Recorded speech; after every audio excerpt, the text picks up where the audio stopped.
Hello friends, তোমাদেরকে আমি কথা দিয়েছিলাম যে গণেশ চতুর্থীর ডেকোরেশনের ভিডিওটা তোমাদের সাথে শেয়ার করব।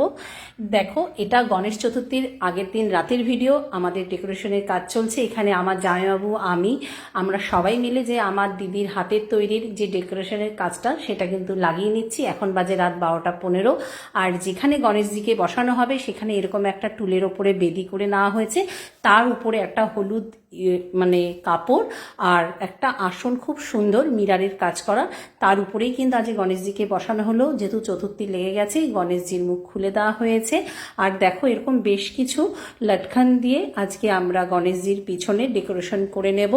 দেখো, ব্যাকগ্রাউন্ডটা এরকম থাকবে, বেশ লটকানটা ঝুলছে, খুব ভালো লাগছে দেখতে বলো।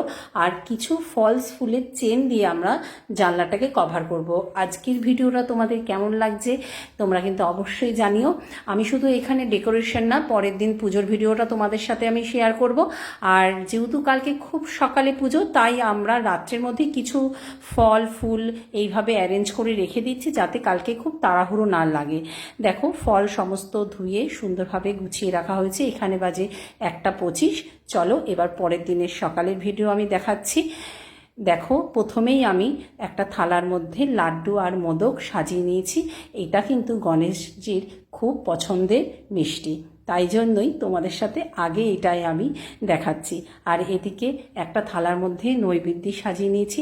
তারপরে তো আরও মিষ্টি ফল সুন্দরভাবে, আর ঠাকুরের আসনে 5 রকম ফল, তারপরে নারকেল কলা আমাকে ঠাকুরমশাই বলেছে যেইভাবে সাজিয়ে দিতে, সাজিয়ে দিয়েছি। আর নিচে কিন্তু দিদি গণেশজি যেগুলো আজকে ভোগ নিবেদন করবে গণেশজিকে, সেগুলোও তৈরি করে নিচ্ছে। তাই কিন্তু আমি উপরে পুজোর কাজটা ঝটপট করে সেরে নিচ্ছি।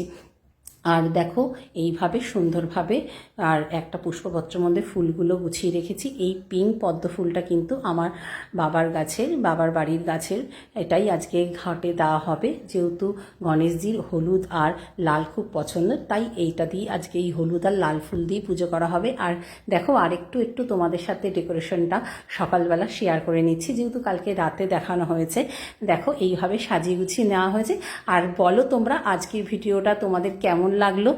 আর ঠাকুরমশাই চলে আসলো, এবার ঠাকুরমশাই ঘট বসিয়ে নিচ্ছেন। তোমাদের সাথে আমি এবার পুজোটাও কিছুটা দেখিয়ে দেবো, সবটা হয়তো দেখাতে পারবো না, কিছুটা তোমরা দেখো।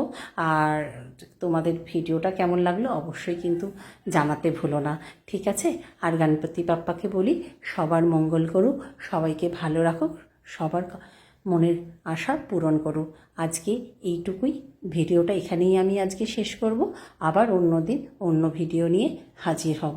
চলো টাটা, সবাই তোমরা ভালো থেকো।